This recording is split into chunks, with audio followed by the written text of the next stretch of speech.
Ya, silakan dulu. Pak, ya. Gimana kabarnya hari ini? Alhamdulillah baik Pak. Eh, kalau boleh tahu dengan siapa? Nama saya Rifki Pak. Dengan Rifki. Jadi tujuan Rifki datang ke sini itu untuk apa? Saya ingin curhat Tentang apa? perihal di perkuliahan di kampus. Perkuliahan di kampus. Emang apa masalah Rifki di perkuliahan? Jadi perkuliahan saya di sini dari awal semester pertama sampai saya 2 tahun semester sebelum ini tidak ada masalah Pak. Cuman akhir-akhir semester ini Pak, ada seorang dosen yang dimana beliau ini jarang masuk, bahkan kalau masuk dia sekali bahkan 2 kali dalam seminggu Pak. Ketika beliau masuk ke dalam kelas kami Pak, beliau tersebut hanya memberikan absensi tugas dan beliau hilang entah kemana Pak. Beliau tidak menjelaskan gimana materi perkuliahan, apa yang masalahnya, nggak ada Pak. Oke, jadi itu permasalahan Rifki. Nah, jadi kedatangan Rifki ini merupakan tentang konseling individual. Jadi Rifki tahu nggak apa itu konseling individual? Nggak tahu siapa. Nggak tahu. Oke, saya akan menjelaskan secara sederhana saja.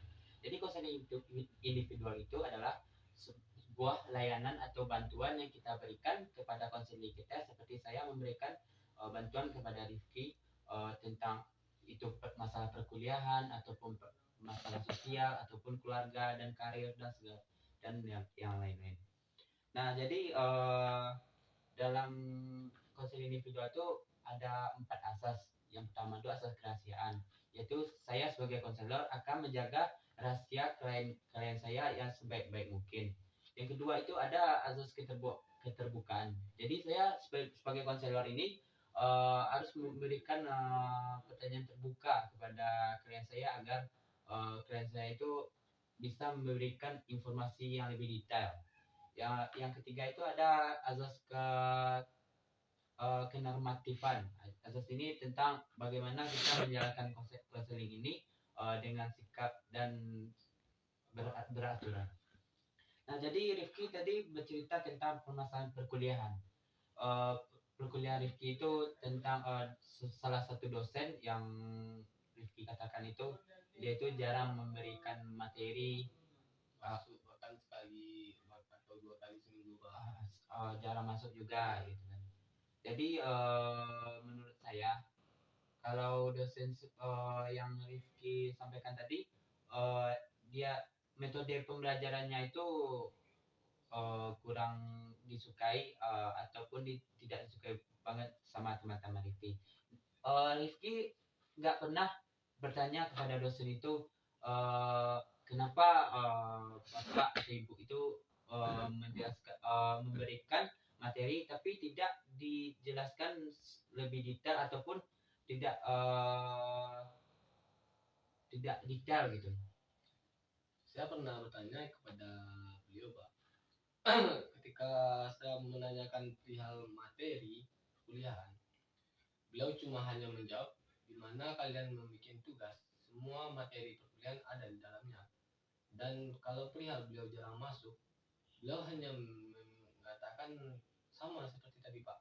Beliau hanya menyinkronkan antara materi dengan absensi beliau. Jadi ketika beliau jarang masuk, beliau hanya bilang ketika saya masuk, kan saya sudah jelaskan, sudah saya beri tugas kalian. Di dalam tugas tersebut telah menutupi apa semua yang ketika saya nggak masuk. Itu Pak. Jadi Rifki tidak pernah bertanya kepada bapak kenapa bapak itu jarang masuk atau gimana? Saya pernah bertanya sekali waktu itu Pak, saya masih ingat. Dan waktu itu entah bagaimana Pak. Jadi ketika saya tanya, apa perihal Bapak jarang masuk ke kelas kami atau adakah kesalahan dari pihak kami dari mahasiswa Pak? Beliau hanya bilang kalau beliau memiliki kesibukan lain kata beliau Pak. Kesibukan lain yang menghambat kuliah.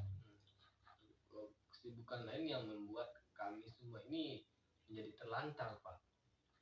Ya karena dengan bapak itu jarang masuk, jadi kalian tuh ketinggalan materi. Iya Pak. Itu, Pak. Jadi saran saya untuk Rifki ini tentang permasalahan kuliah yang dosennya bilang masuk tuh, seharusnya itu Rifki itu belajar mandiri. Belajar mandiri itu maksudnya saya tuh Rifki belajar di rumah ataupun melalui teknologi sekarang ini seperti di media sosial atau segala macam, ataupun Rifki juga bisa belajar kelompok. Jadi ketika pas masuk mata kuliah sama dosennya itu, jadi Rifki itu harus banyak-banyak bertanya gitu apa yang Rifki yang tidak ketahui, sehingga nggak ada alasan dosen itu untuk keluar lagi gitu. Oh, saya paham Pak. Jadi ketika dosen tersebut tidak masuk, saya akan membuat sebuah kelompok dengan teman-teman saya dan saya akan mengolah LPS ataupun materi yang diberikan sama Bapak itu Pak. Jadi ketika beliau masuk saya harus bertanya ya Pak ya. Iya. Saya harap mungkin Rifki agak lebih lebih aktif lagi di dalam perkuliahannya itu. Soalnya kalau mendapatkan dosen seperti ini kita tuh harus partisipasi, kita tuh harus bertanya terus, sebab kalau kita tidak tanya nanti ketinggalan materi ataupun dengan belajar kelompok itu. Iya Pak. Oh, paham saya Pak. Ya besok saya akan meningkatkan lagi Pak. Tapi kalau misalkan perihal seperti dosen seperti itu gimana cara menanyakan kepada dosen tersebut Pak? Jadi kalau Rifki bertanya seperti itu, Rifki itu bisa meminta langsung kepada Bapak mata kuliah ini. Rifki bertanya tentang apakah Bapak itu memiliki materi yang ada yang telah dibahas di dalam perkuliahan. Jadi kalau Bapak itu menjawab ada, Rifki bisa memintanya sehingga Rifki itu bisa belajar mandiri di rumah ataupun belajar kelompok bersama teman-teman satu klub. Iya Pak ya.